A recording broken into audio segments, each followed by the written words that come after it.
मास के बुधवार को सुनेंगे बुधवार व्रत की कथा और साथ में गणेश जी की कथाएं भी। तो आइए आरंभ करते हैं। जय श्री गणेश। गृह शांति तथा सर्व सुखों की इच्छा रखने वाले को बुधवार का व्रत करना चाहिए।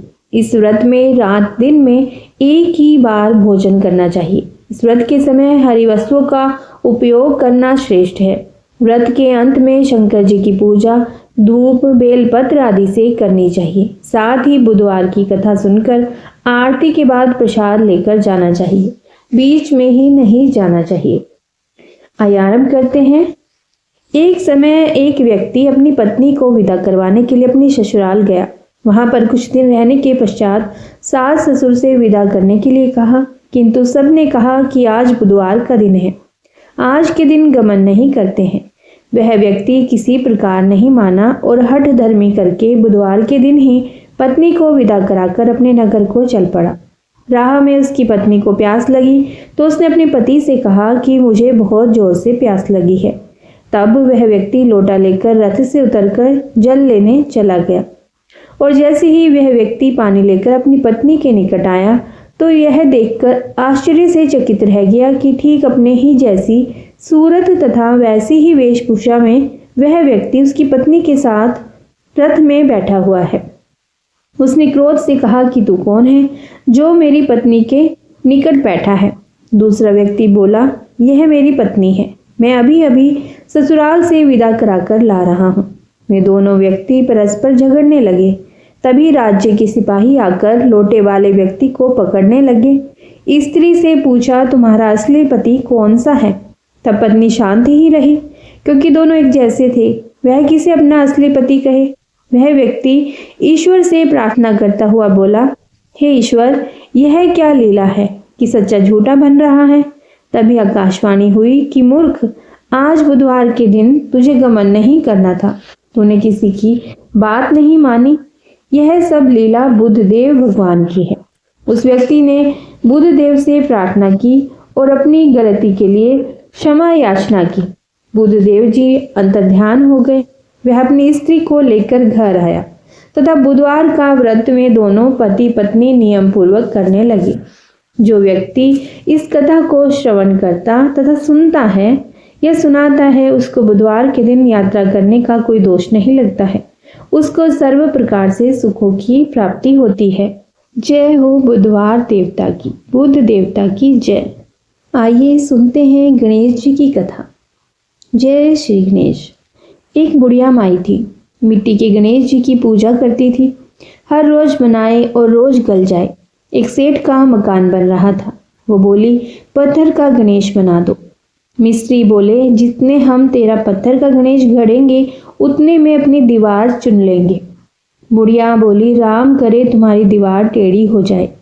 अब उनकी दीवार टेढ़ी हो गई। वो चिन्हे और ढा देवें क्योंकि वो टेढ़ी होती जा रही थी। इस तरह करते करते शाम हो गई। शाम को सेठ आया और उसने कहा, आज कुछ भी नहीं किया तुम लोगों ने।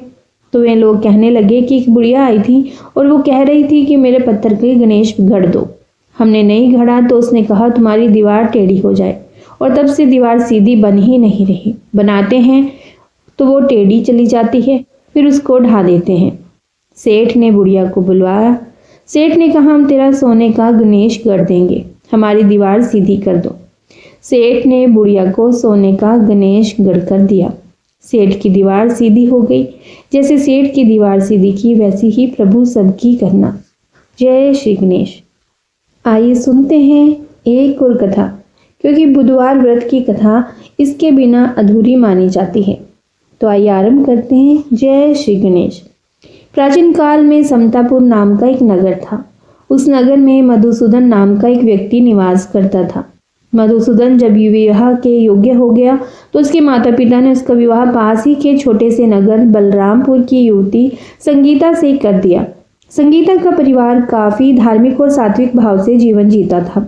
इसीलिए संगीता और मधुसूदन का विवाह पूर्ण रीति रिवाज और रस्मों से संपन्न हुआ। विवाह के बाद संगीता और मधुसूदन सुखपूर्वक दाम्पत्य जीवन जीने लगे। विवाह होने के बाद कभी अपने ससुराल कभी पियर, इस तरह संगीता का जीवन सुखपूर्वक व्यतीत होने लगा। एक बार संगीता अपने पीहर बलरामपुर गई हुई थी तो मधुसूदन उसे लेने अपने ससुराल पहुंचा। ससुराल में मधुसूदन की खूब आवभगत हुई और आदर सम्मान मिला।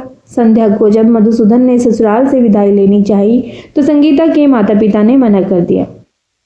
संगीता के माता पिता बोले, पुत्र आज बुधवार का दिन है। हमारे यहाँ यह रिवाज है कि बुधवार के दिन लड़की को अपने ससुराल के लिए विदा नहीं करते हैं। बुधवार को ससुराल जाना बहुत अशुभ माना जाता है।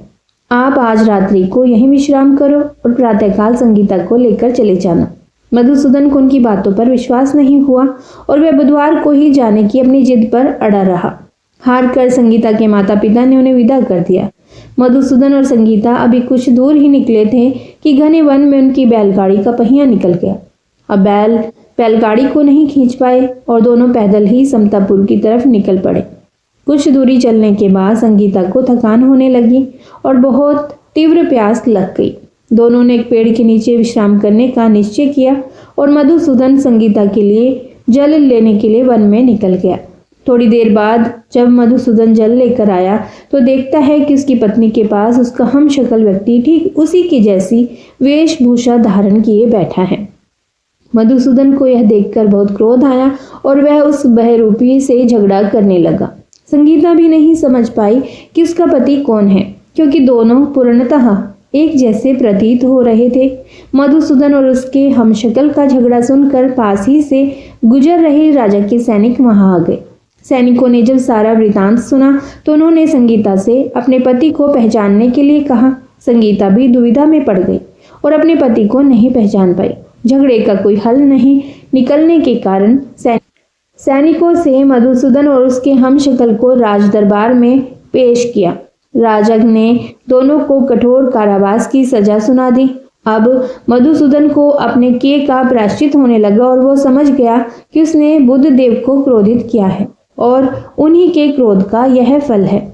मधुसूदन ने हाथ जोड़कर भगवान बुद्ध से क्षमा मांगी। मधुसूदन ने प्रण लिया कि वो आज के बाद हमेशा बुधवार का व्रत रखेगा और बुधवार व्रत की कथा सुनेगा। भगवान ने उसे उसके पाप का दंड दे दिया था और उसे शिक्षा भी मिल गई थी, इसलिए भगवान ने उसको क्षमा कर दिया। मधुसूदन के पाप मुक्त होते ही चमत्कार हुआ और उसका बहरूपिया तुरंत ही अदृश्य हो गया।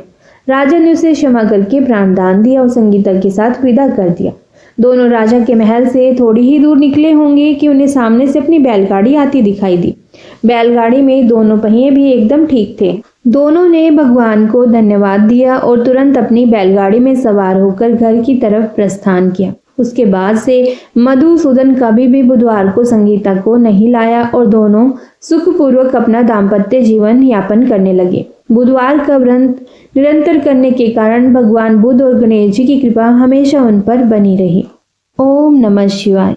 जय माता दी, जय भोलेनाथ, जय श्री गणेश। आज की कथाएं अगर आपको पसंद आई हैं तो हमारे चैनल को सब्सक्राइब जरूर कीजिएगा और बेल आइकन जरूर प्रेस करिएगा और वीडियो को लाइक और शेयर भी जरूर कीजिएगा और कमेंट बॉक्स में गणेश भगवान की जय भी जरूर लिखिएगा। इसी के साथ आज आप हमारे चैनल पर फाल्गुन मास की कथाएं भी सुन सकते हैं। ओम श्री गणेशाय नमः।